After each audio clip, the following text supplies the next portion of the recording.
I'm John Menzies.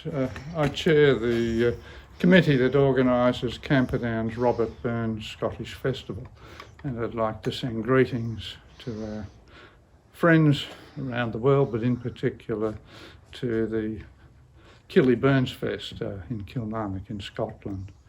I'm speaking to you from my home near Camperdown, which is in southeast Australia, southwest Victoria, and this is the traditional home of the jagged Wurrong people, to whom I extend to their elders past, present and emerging my sincere respect.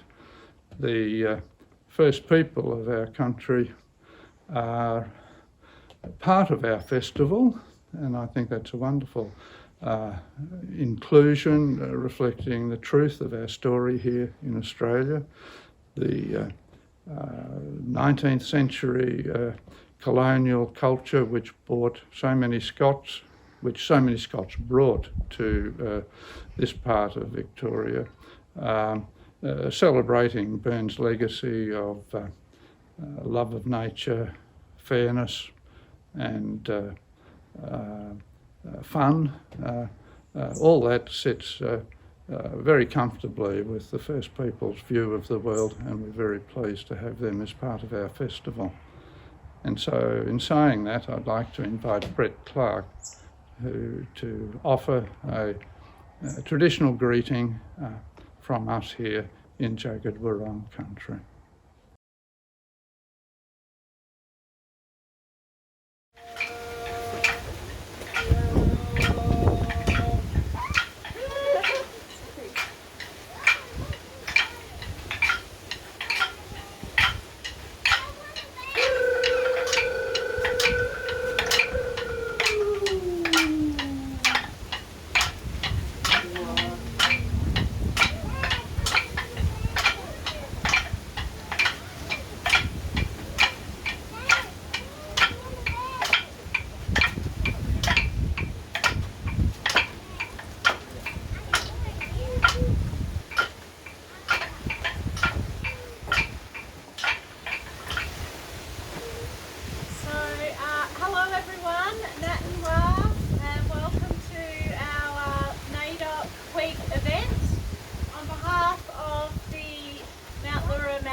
I'd like to thank you all for coming out here, and I'd like to acknowledge that we're on the traditional lands of the jagged Wurrong people of the Maar Nation.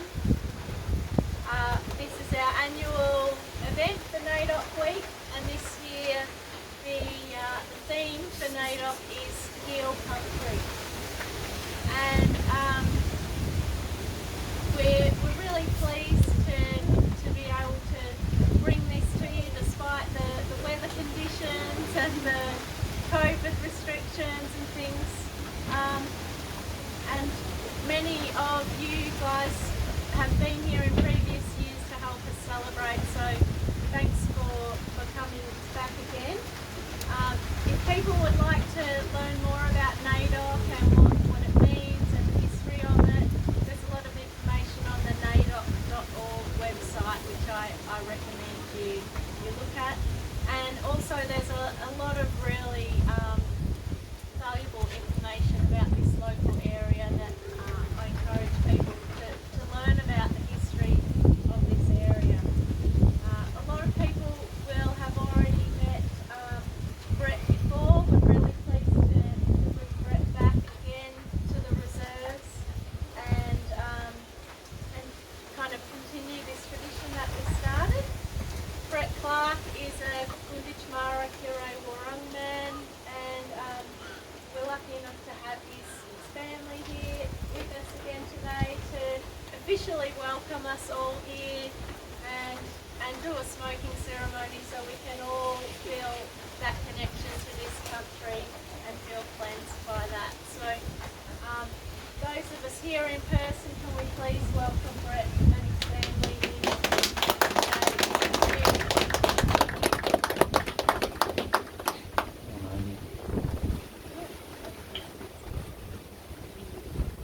Hello everyone. So nothing wa Robert Wurrong Alamein, Do, Pukata Wadpuk,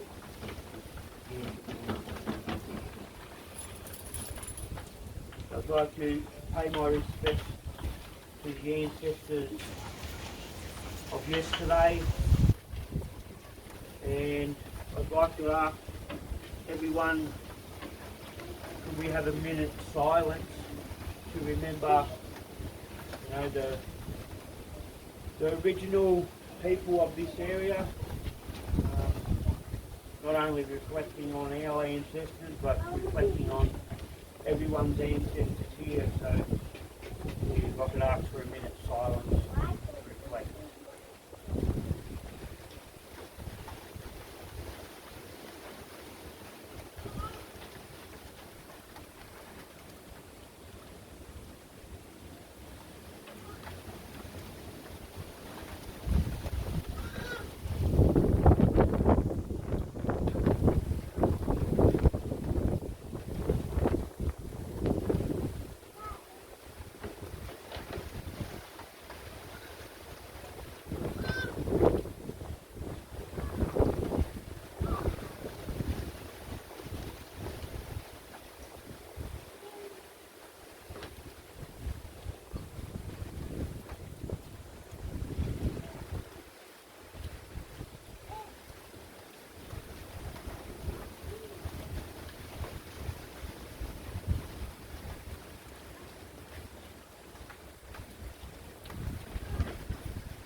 Cool, no, thank you everyone.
So in line with the theme for this year, Zeal Country, Zeal Nation.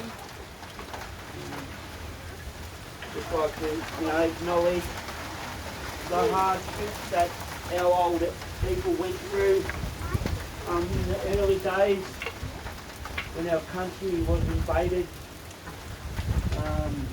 I'd like to acknowledge and pay our respects to them. You know, when I had that minute silence, I was thinking about them and the hardships they've gone through, you know. People, you know, we're living in lockdown and yet our traditional, ancestors, our old people, they've been living in Rockdown since the colonisers took over our country. So, there was many illnesses and that brought on the boats back then, and our people have been living in Rockdown since then. So, heal country and heal the nation. We've been trying to heal and recover from, the genocide that our people have gone through. So we're still healing, we're still recovering, and it's a beautiful thing to come together and heal, not only heal and feel our ancestors, our ancestors run in our veins. Like the water that flows along the river, the waters within our body is sacred, and water is life. And through the healing, through all the nations that are coming together on this day here on Jargo Wurrong country, the little chant that I'm about to sing is Nuchum Laka Nuchum Yana, which is walk and talk with respect. Like we invite everyone to shake their legs and clap their hands, and each time we do the chant we can come in closer to the fire.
To the environmental group here at Mount Wurrong for holding this event.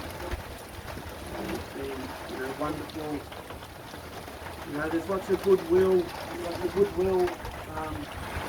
here in the Camperdown area with helping us to heal and helping us to come back on country and to network together, I suppose, and create bridges, to better understanding, to heal country and heal nation. There's many ways to heal country, and inviting traditional people back onto country, because obviously the early days we were fenced onto other areas, but we know where we come from and we know where we belong, from our teachings of the story through the generations.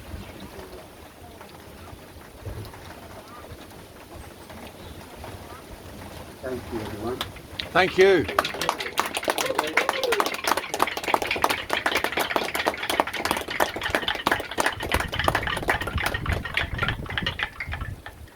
Can I just say one little thing?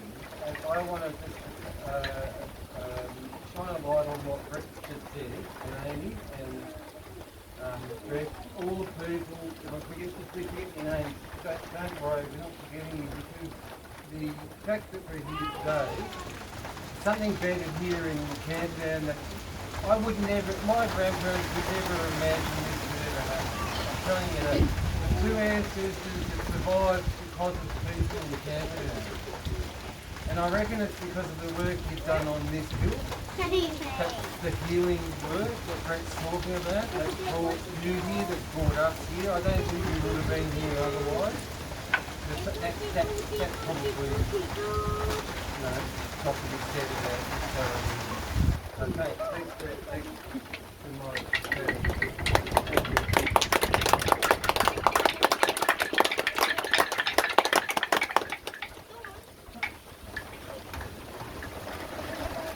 Thank you so much for being part of our unique festival that brings our cultures together, our First Nations people and early settlement, and a group of people who want to celebrate the richness and culture of our community.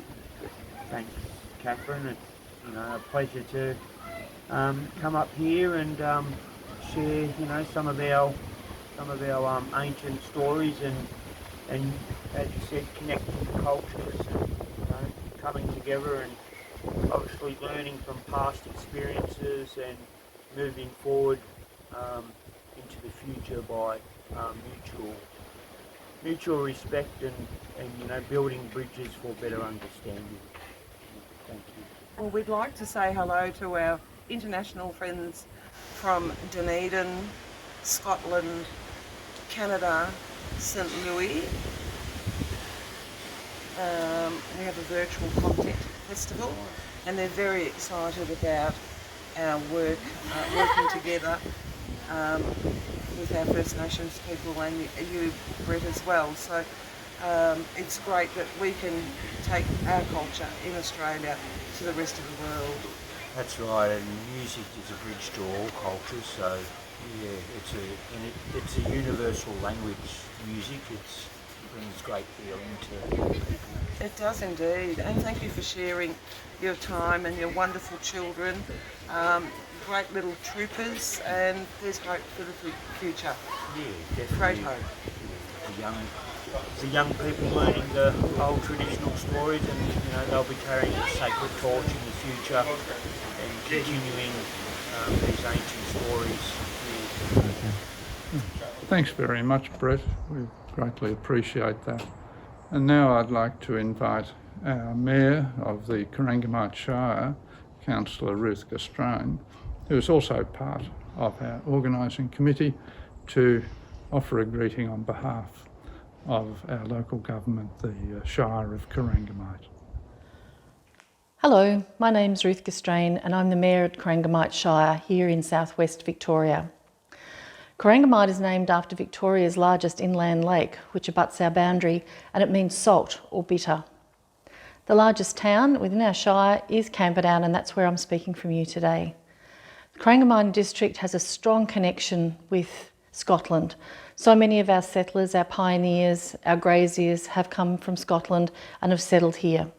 You just have to wander around Camperdown and have a look at the street names. You'll see the name McNichol, Dawson, Scott, and also Curdy.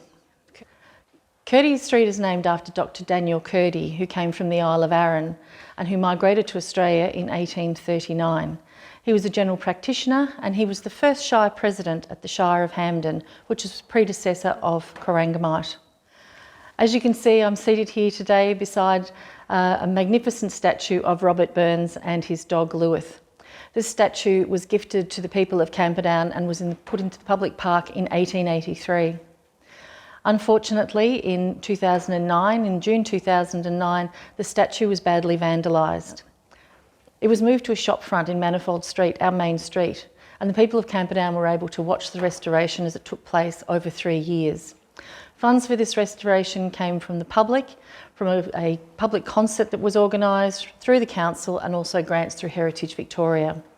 It wasn't until January 2012 when the restoration was unveiled.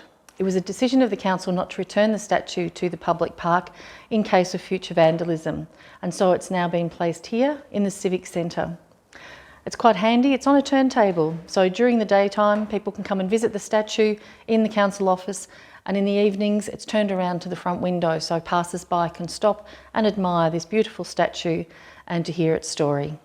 Thank you for listening, and it's great to be part of the Burns World family. Thank you. Thank you very much, Ruth, for that greeting. And now, perhaps if you're curious, you'll indulge me a few minutes and I'll give a bit of background as to why we are active in celebrating Robert Burns' legacy in this district. The European settlement of this district has always had a very strong Scottish flavour.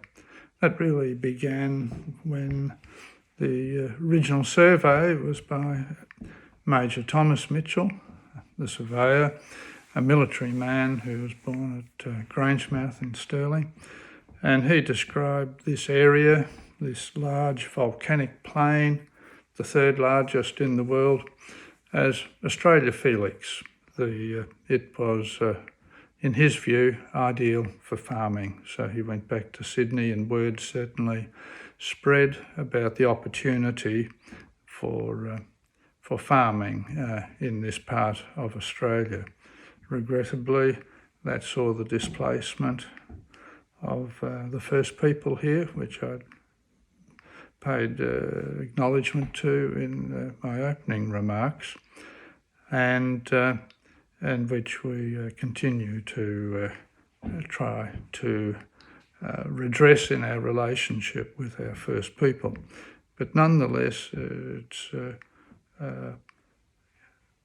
evident that the European settlement of this district has continued since 1836, when, as I said, Major Mitchell described it as ideal for farming, and of course Scots were well placed to take up the farming challenge. And the Learmonth brothers, sons of Stirling farmers, in 1837 explored this area and reported back to various people in pubs and gathering places, which started a bit of a land rush, which at the front of were the Manifold brothers in 1838. They were from Chester, and they were quickly followed by many other Scots.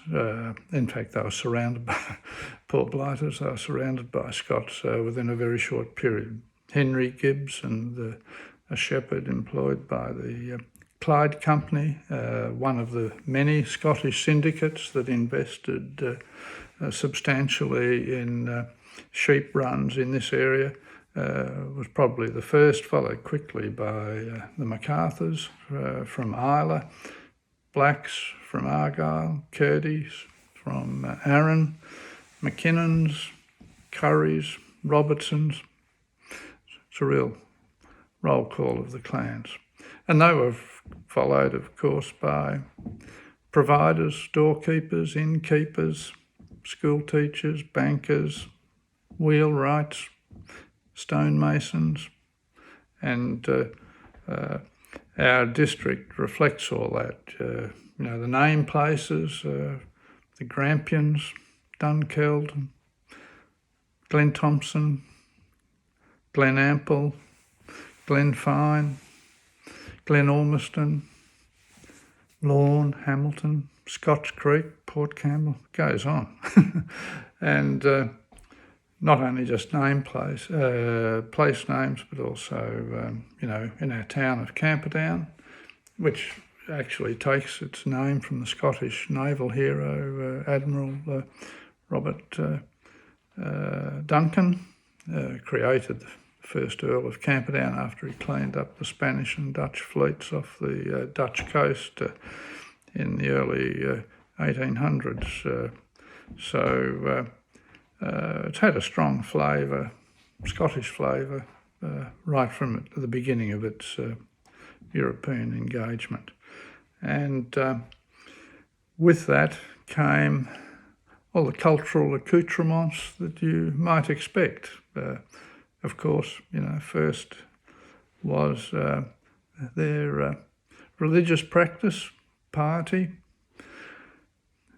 Many conducted prayer meetings in their homesteads, but soon built chapels on their properties, and then churches for for the community. And but they were intent on having fun, and they quickly established Caledonian societies, established Highland gatherings, engaged in country dancing, Highland dancing, and pipe bands, of course, which still are evident, really. And so on that scene, William Taylor, an Edinburgh man, came in the 1880s, 1881, I think, and he inherited a statue of Robert Burns created by John Greenshield and put on display in 1831 in Edinburgh. This statue was modelled on a portrait of Robert Burns painted by Patrick Taylor in Edinburgh in the mid-1790s, beg your pardon. And this portrait and this statue found its way to Camperdown with William Taylor, who gifted firstly the statue to the community, and it had pride of place in our botanical gardens. And the portrait was obviously here, but returned to Scotland's in the National Portrait Gallery in Edinburgh. So for 128 years, John Greenshield's statue survived in our botanic gardens. It survived a number of vandalistic attacks, but 2008 had a more severe one, and really roused the local community to reevaluate its relationship and custody of this statue. It was removed and repaired with assistance from agencies in Scotland, in particular quarries in Carluke, which were able to provide the same stone that the statue was originally created, and along with assistance from the historic agencies in Scotland. And when concluded, we received a plaque of appreciation from the Scottish Government. The cost of that repair was met by council and government contributions, but as well through community fundraising, and that really was the beginning of our current Robert Burns Scottish Festival. The momentum and the fun had in putting on concerts and researching and increasing our knowledge of Scottish settlement has continued and morphed into our current festival, which, like many festivals, has undergone modification in this COVID era.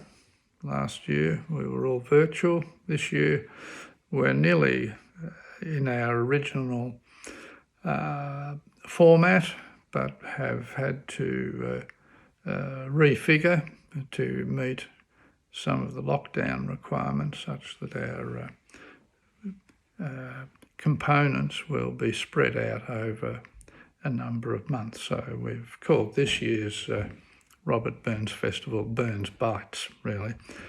So there are numerous concerts taking place in small venues in our district as well as in the town, and so some have been delayed until conditions are more liberal. And our school activities continue. Children are encouraged to paint and or to draw and submit artworks on themes from Robert Burns. Cooking classes continue on Scottish themes again, community singing, and our local Heritage Society, Historic Society, continues with their excellent lecture series with speakers highlighting elements of Scottish activities in this area, both musical, artistic, architectural, social, culinary, etc. There's no limit, really, to ways to enjoy ourselves and educate ourselves at the same time. So we wish you well in Kilmarnock and greatly enjoy and appreciate the opportunity to be part of your festival, and equally the reciprocal input we've had from other organisations around the globe. Thank you. I've learned